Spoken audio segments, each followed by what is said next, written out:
Hola, ¿qué tal? Bienvenidos a este espacio de la Universidad Nacional Autónoma de Honduras. Yo soy Esdras Díaz y esto es Foro UNA, un espacio de la máxima casa de estudios en donde abordamos temas de interés universitario, pero también de interés nacional. Hoy el tema que nos trae a este espacio es el tema de las elecciones generales que se van a estar desarrollando este próximo 30 de noviembre.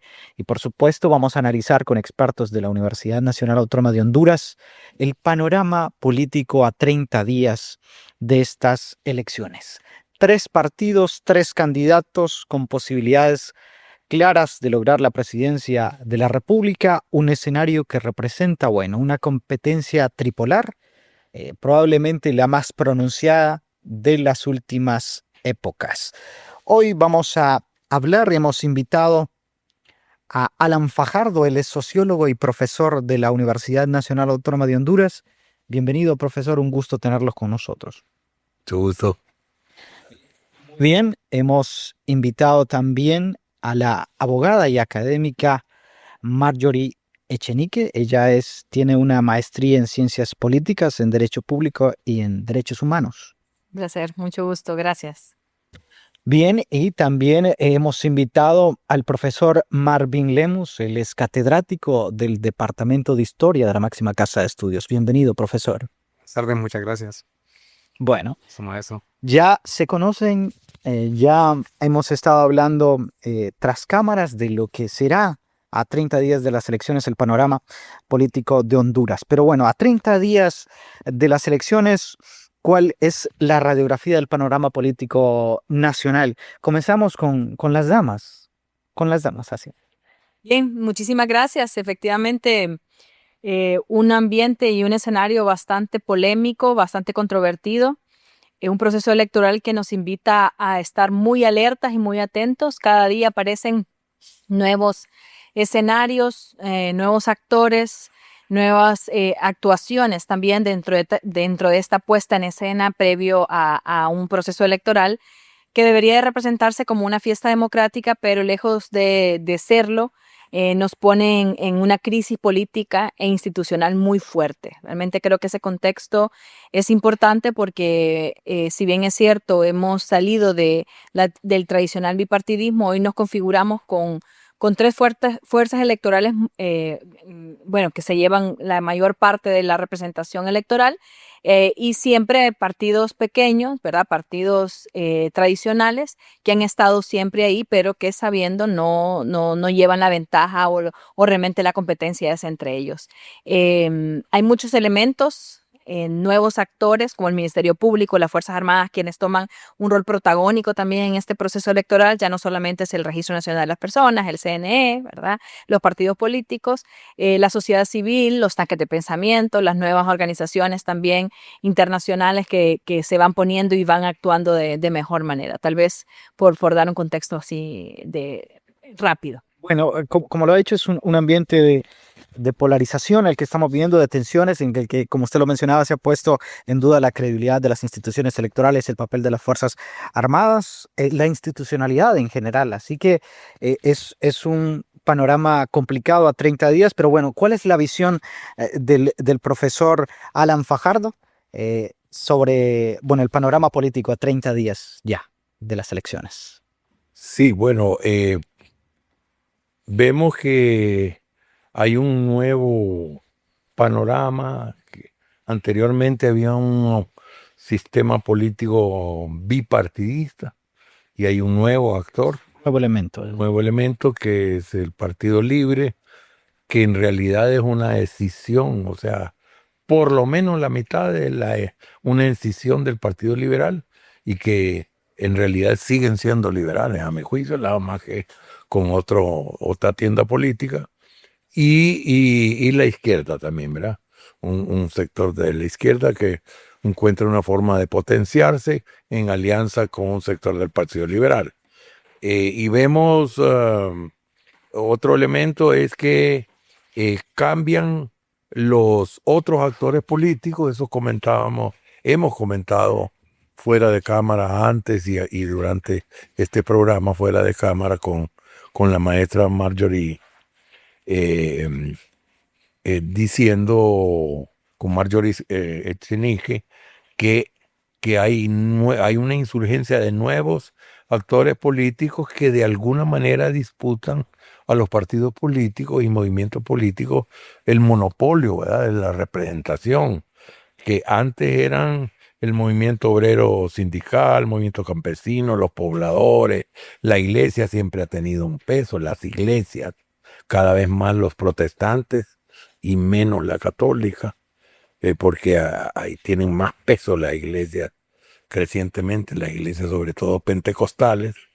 Y hay otros actores como ONG, organizaciones de la sociedad civil, los tanques de pensamiento que hablábamos, ¿verdad? Entonces, eso es parte del nuevo escenario que estamos observando. Bueno, profesora, 30 días ya de las elecciones, desde esa perspectiva histórica de usted, ¿cómo percibe esta elección por la trayectoria política del país? Bien, claramente, pues, si vamos desde el presente hacia atrás, más bien dicho, eh, no hay, digamos, como un antecedente de disputas tan grandes como las que vamos a ver hoy. Es decir, en algún momento los caudillos eran los que se sobreponían, digamos, en la política, esos caudillos del siglo XIX, por ejemplo, que en el siglo XXI sí los tenemos, pero, digamos, como hay una evolución. Y claramente los partidos actuales pues tienen ese posicionamiento. Hoy la lucha de poder está fuerte y pareciera que hay un equilibrio, es decir, equilibrio político al menos, y por eso en la elección actual, en esta elección va a haber mucha expectativa, pero también va a estar muy interesante, es decir, ver hacia dónde va nuestra política, porque pareciera que nuestra política ha entrado en una crisis desde el siglo XX, digamos, hacia el siglo XXI, pero vamos a ver qué pasa el 30 de noviembre. Bueno, el último conflicto, la aparición de unos audios que revelan un posible complot de la oposición para desacreditar el proceso electoral. Las redes se han convertido en un nuevo frente de batalla en la era digital, donde parece que la única víctima es precisamente lo que decíamos, la democracia y la institucionalidad. Y precisamente preguntarle eso, abogada, ¿está la institucionalidad preparada para garantizar un proceso transparente y confiable o siempre estamos ahí con esa perspicacia de duda? Lo que mencionábamos tras camas, elecciones tipo Honduras, no siempre hay un pelo en la sopa en ese sentido. Sí, yo creo que también luego lo puede reforzar mi colega Marvin. Históricamente Honduras ha tenido esa debilidad institucional. Hemos escuchado siempre el fraude.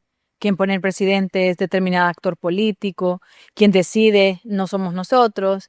Se escuchaba mucho y se llenaban los votos, ¿verdad? De la manera en como la tecnología todavía no había aparecido, sino que ya estaban las urnas llenas y se cambiaban. Entonces, siempre ha estado presente en nuestro escenario político la no credibilidad de las instituciones, sin importar cuál fuera o cuál es el mecanismo que se utilizara o más tradicional. Y cuando empezó a existir la tecnología, nos empezamos a encontrar a retos importantes, porque por una parte permite también la garantía de la transparencia, muchas de las nuevas opciones, pero por otra también genera la perspicacia de lo fácil que puede ser manipular, o quienes tienen el conocimiento sobre las nuevas tecnologías pueden entrar y manipular un aparato, un sistema electrónico.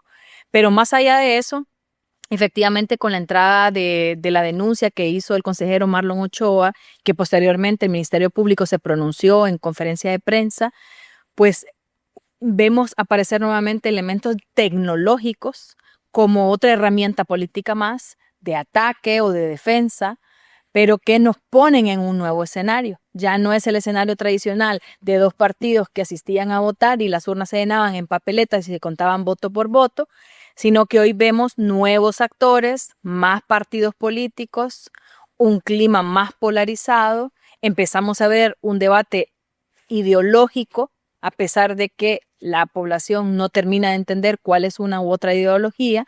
Digo, el ciudadano común y corriente de a pie, que no tiene una formación política, pero que en los medios y en los debates empezamos a ver nosotros ese debate más ideológico, y ahí aparece entonces también la tecnología. Hoy las redes sociales, hoy la inteligencia artificial, que es bastante nuevo, no aparecía en los procesos electorales anteriores, nos ponen, en lugar de generar más transparencia y más credibilidad, nos colocan en un escenario de mayor desconcierto, de menos confianza. ¿Quién estará diciendo la verdad? Y está latente constantemente en el discurso de todos los actores un fraude, un fraude, un fraude, promovido por la tecnología, por los aparatos. Y lo que en principio debía ser una seguridad se convierte en un enemigo político, ¿verdad? Bajo esa bandera. Y realmente preocupa porque muy cerca a los procesos electorales, que aparezcan actores del sector de justicia, ¿verdad? Con estos videos, con estos audios, mejor dicho, pues pone en mayor inestabilidad política el sistema, el proceso electoral que se va a llevar a cabo. Porque entonces quien debería de estar coordinando y liderando todo un proceso electoral está en una guerra permanente.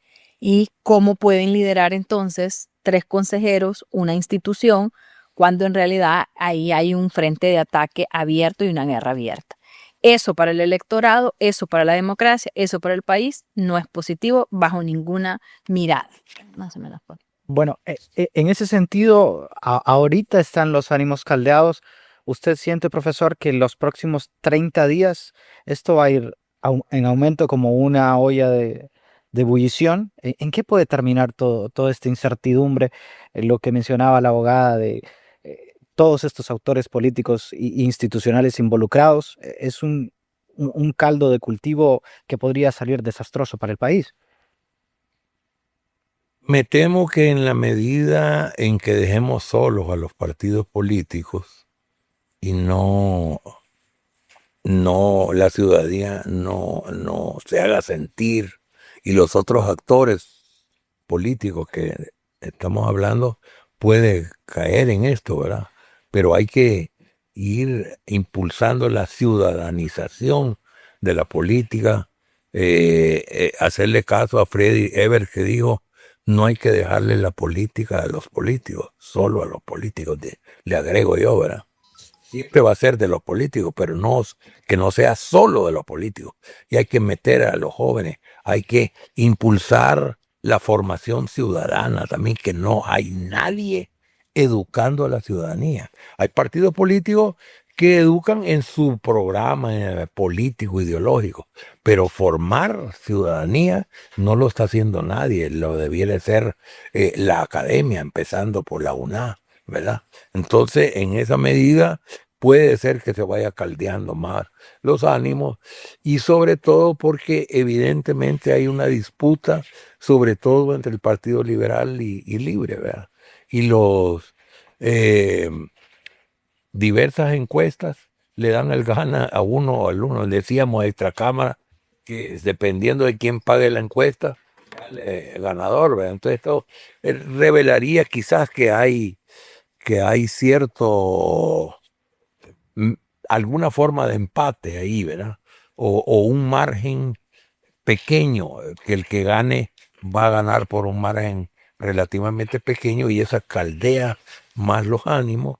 Hay que exigir que las encuestas sean válidas, ¿verdad? Que la mayoría de la gente no sabe. La mayoría de la gente le cree hasta las llamadas teleencuestas, y las teleencuestas no son válidas, porque no son sobre una muestra representativa, solo con una parte de los televidentes, ¿verdad? Entonces hay que educar más a la ciudadanía. La academia tal vez usar las redes sociales virtuales para formación ciudadana. Sobre todo ese debe ser nuestro papel. Previamente comentábamos con la abogada que en Honduras siempre ha existido esta cultura por la cultura del fraude, la cultura, bueno, de los votos rurales, Sí. cultura de... Kilo Honduras, ¿de acuerdo? Históricamente, ¿Cómo se percibe este proceso electoral y qué características y peculiaridades podría tener, agregándole también el factor tecnológico que mencionábamos previamente?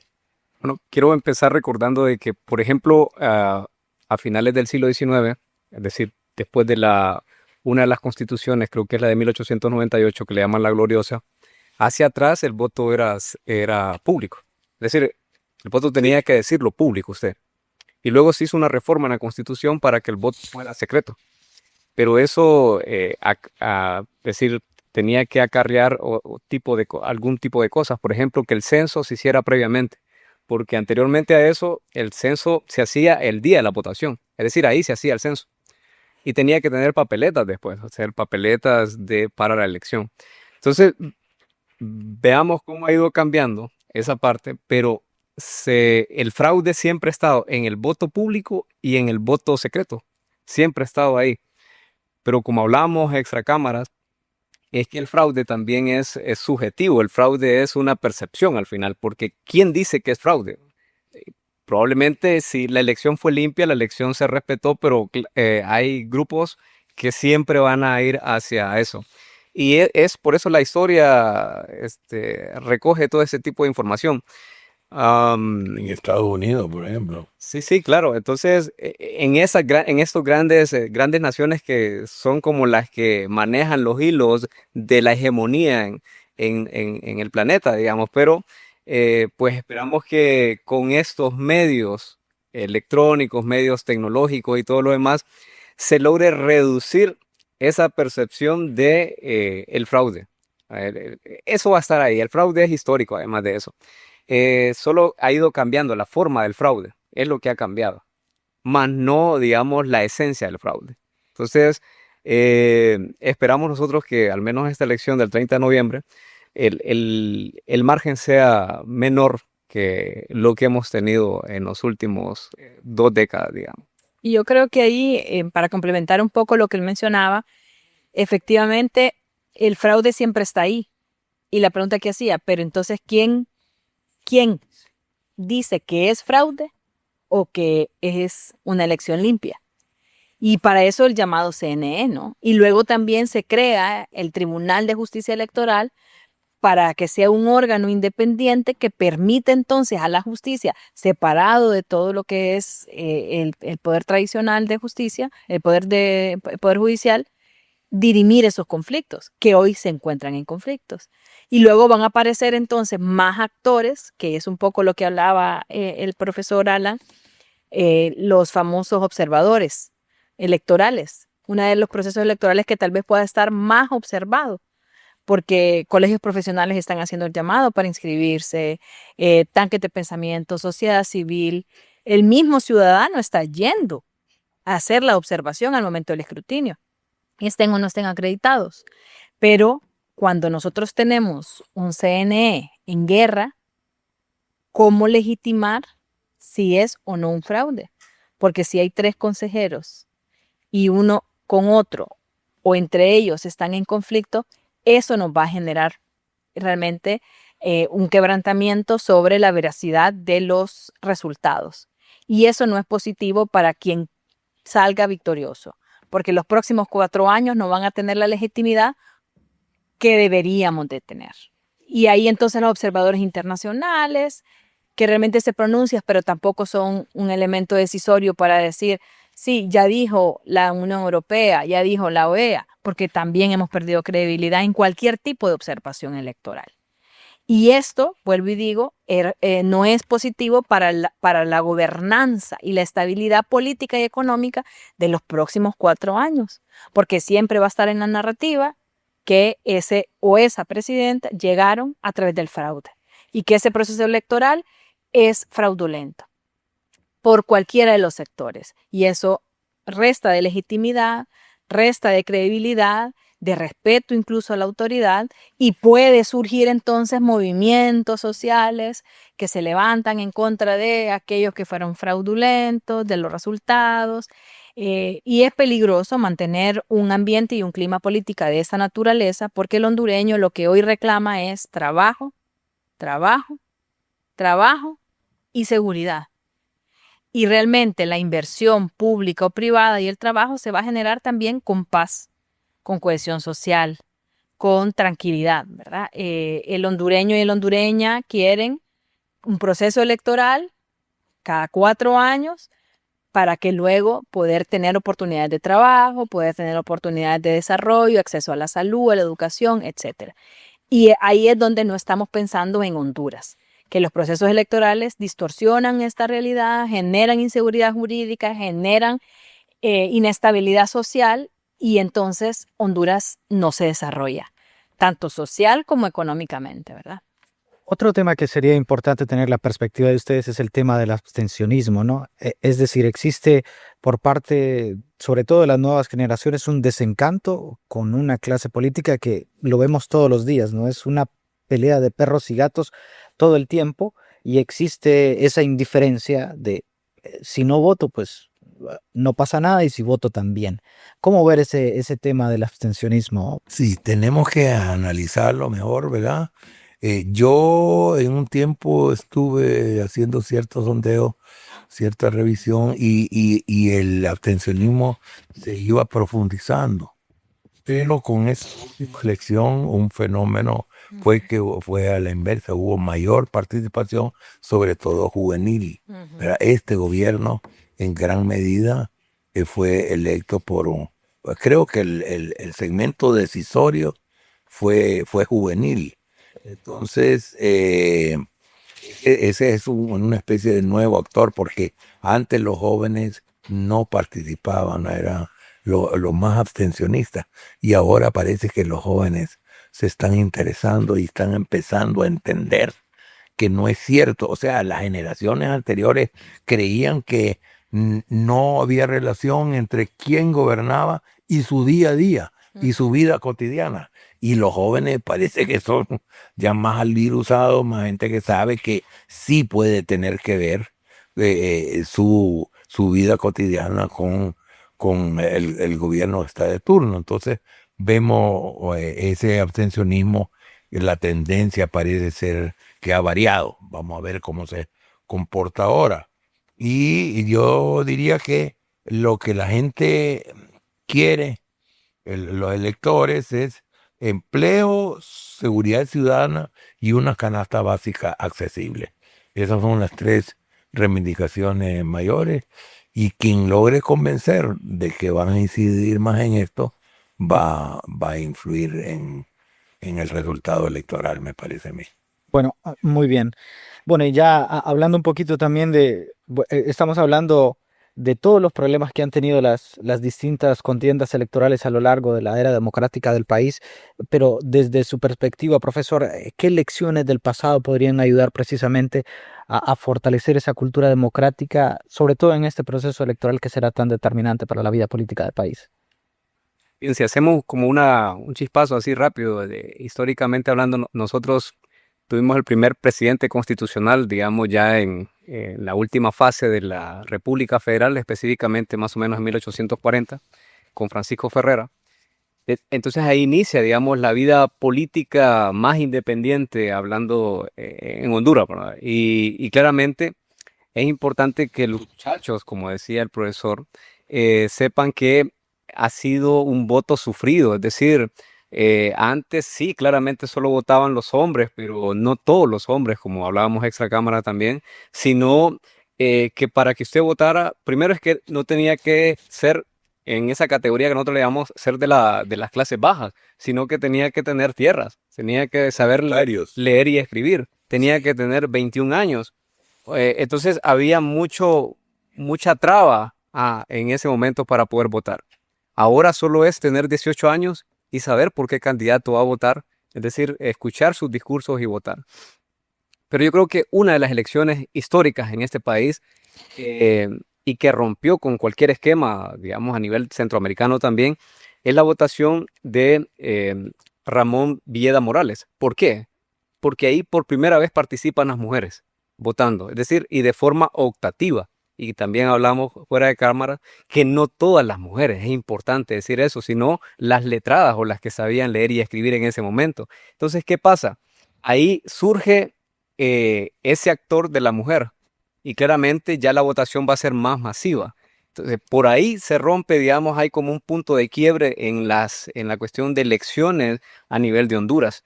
Creo yo que hay que retomar esa, porque es una lucha. Además, la mujer llegó a votar por una lucha constante, porque la mujer solo estaba en la vida privada, no estaba en la vida pública. Y ahí solo podía elegir, pero no ser electa. Entonces, por ahí también tenemos que hacer conciencia nosotros de que la política, además que la política es un arte, la política es una ciencia, pues lo que pasa es que lo partidario lo ha vuelto engorroso a la política, además de eso, y no transparente. Pero la política es, si usted la ve, si usted la estudia, es bella la política. Y bueno, es importante entonces hacer ese recuerdo a estas generaciones que el voto del pueblo, es decir, o la palabra del pueblo, porque el voto es la palabra del pueblo, si se va a votar masivamente, y eso se dejó reflejado en la elección anterior, cualquier fraude puede ser desbaratado. Es decir, si la gente sale a votar masivamente, eso no puede, no, el fraude no tiene espacio cuando la gente sale a votar. Entonces más bien es hacerles un llamado a la gente que vaya, elija por quien quiera o piense que puede haber un nuevo horizonte, o si quiere seguir con la misma política, o la gente sabe, ¿no? Entonces, y que le dé un vistazo a la historia, que le dé un vistazo a la historia y que el voto ha sido una lucha social, ha sido una lucha ciudadana. Entonces, a partir de eso hay que querer el voto, ¿verdad? El voto es prácticamente una lucha, no solo una lucha, decir, de yo quiero votar, sino una lucha incluso de vencer poderes, como lo hizo la mujer, vencer casi el poder del patriarcado, ¿verdad? Porque en ese momento lo que se decía es que la mujer no podía participar en la política porque la mujer era un peligro para la política. Así se dice en ese momento. Hablaban los machistas y Claramente. Bueno, algo fundamental que ha mencionado él, lo importante de la conciencia de haber ganado todos esos derechos. lo que él destaca que han sido conquistas, no es que regalaron, no es que las élites amanecieron en la década de los 50, en la segunda mitad. Hombre, una gran injusticia que las mujeres no voten. No, en primer lugar el tío Sam ya había aceptado el voto femenino y eso influyó mucho, ¿verdad? Y luego de que habían mujeres, y hay que rescatar qué mujeres habían estado activando por el voto femenino. Yo creo que ahí en el tema del abstencionismo relacionado justamente a la historia del voto y la conquista social y política, ¿verdad? De muchos sectores, de todos los hombres y luego las mujeres. Hoy por hoy nosotros como academia hacemos esa reflexión y yo creo que es un tema importante analizar. El hecho de que haya mayor abstencionismo y fuimos viendo una curva de aumento durante muchos periodos electorales de mayor abstencionismo frente a un sistema electoral de una votación de mayoría simple con una única vuelta, debilita también la democracia y debilita también el sistema, porque muy pocos terminan eligiendo, ¿verdad?, a los que van a gobernar en los siguientes procesos. Pero con el último periodo electoral que vimos esa movilidad, ese movimiento masivo a querer ir a votar, también hemos visto cómo ahora se han dado varias campañas para movilizar el electorado. Y por eso vuelvo a los acontecimientos últimos que se han dado. No hay que tener miedo a cualquier hecho que se esté dando que desmotive o que desmovilice el voto electoral, que también pueden ser estrategias políticas. No nos interesa a nosotros que haya esa movilidad masiva del electorado votando. Y va a ser un análisis de estudio muy interesante dentro de este proceso electoral, qué tanto abstencionismo hubo y de qué sector. ¿Y por qué de qué sector? Porque hoy los jóvenes son un voto decisivo. ¿Y por qué son un voto decisivo? Porque nuestra juventud, hoy por hoy, no necesariamente están afiliados a los partidos políticos. Ese es un elemento nuevo. Sí. No traemos esa tradición de que votamos porque mi familia es, porque ya el partido político tiene una debilidad como institución institución pública. Entonces, ellos van a decidir por candidatos, por propuestas, por opciones, por programas, por quién es el que creo que mejor me puede gobernar, de las opciones que tengo. Y así no tenga ninguna opción, ¿cuál es el mejor o el menos peor de todos? Es lo que dicen los jóvenes, Claro. ¿verdad? ¿Quién es el menos Clave, malo? el menos malo. No el mejor para gobernar. ¿Cómo cambia Ay, la matriz? Sí, ¿verdad? y eso cambia porque entonces, si no logran los partidos políticos movilizar a este sector joven que no tiene formación política, que no conoce de la historia política y que no está afiliado a un partido político, podría generar abstencionismo. O podemos encontrar una gran sorpresa de decir, no, el joven a través de redes sociales ha ido aprendiendo y comprendiendo y se movilizó y fue a votar. O son las mujeres las que se van a quedar atrás, que también es un sector importante del voto. Porque la mujer se queda cuidando al niño en casa, estamos hablando del voto rural, porque la mujer se queda trabajando, porque la mujer se queda cuidando a los abuelos, a los papás. Entonces también podemos ver limitaciones del voto femenino por actividades de cuidado o laborales que le impiden ir a votar.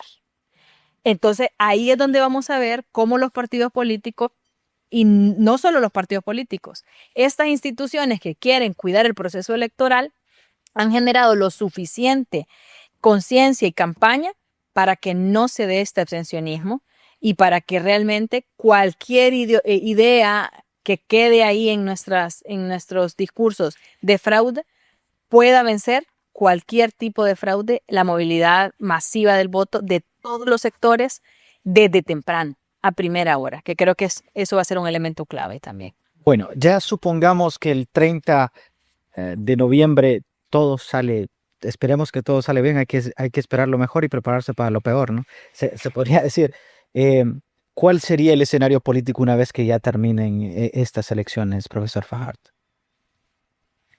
Bueno, lo primero que agrega un elemento de incertidumbre en el panorama es la aceptación de los actores políticos sobre el veredicto popular, ¿verdad?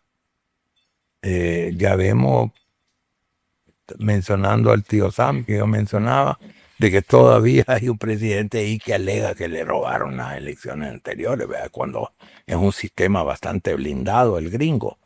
Y no digamos acá, ¿verdad? Que hay todo un historial de ilegitimidad. Entonces, ahí insisto en que es la educación ciudadana, el meter a la ciudadanía como veedora, participante en esto para mover a los actores políticos a que acepten el resultado, ¿verdad? Y que este sea el más transparente posible.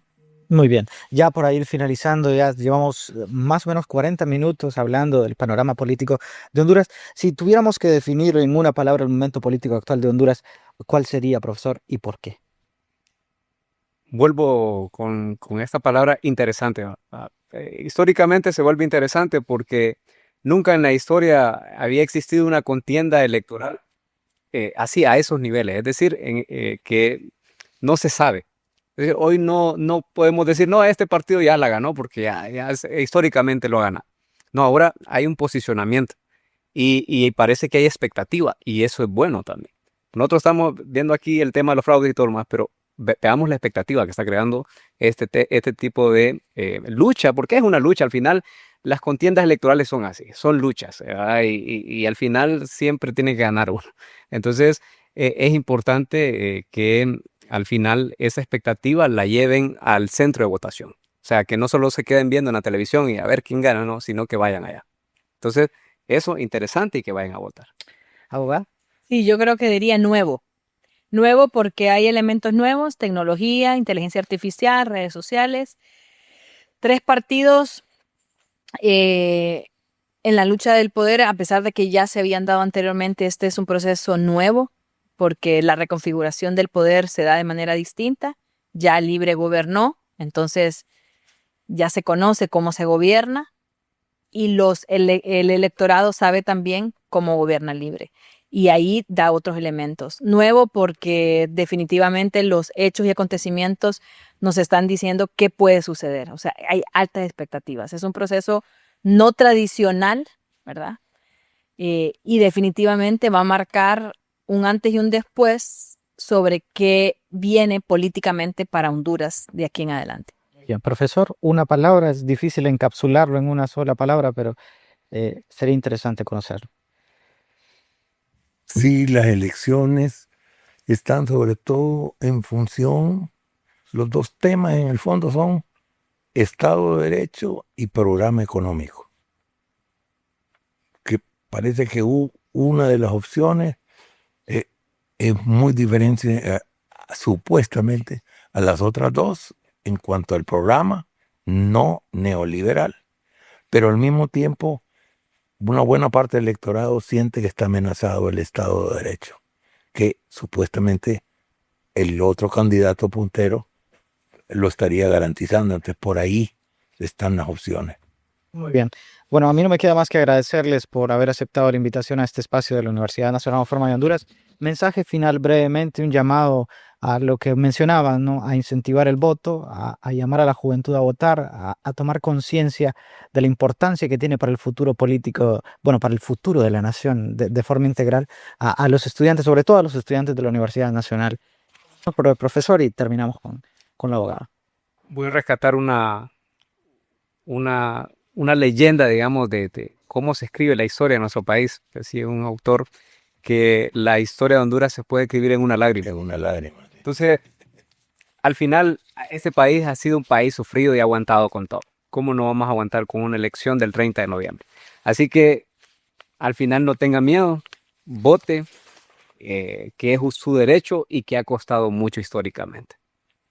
Salir a votar masivamente y si no votan, no se queje. Ahora. Y me sumo también al llamado a votar, pero también a no perder las esperanzas para luchar, para construir una Honduras que todos y todas merecemos. Que el voto es importante, pero sobre todo la actitud como jóvenes de no perder nuestro país en medio de conflictos políticos, sino que tratar de instaurar la paz social. Bien, bueno, reiterarles mi agradecimiento por aceptar el espacio, por aceptar la invitación a este espacio y agradecer también a toda la comunidad universitaria y población en general que nos sintoniza a través de Presencia Universitaria. Yo soy Esdras Díaz, esto fue Foro UNA. Hasta la próxima.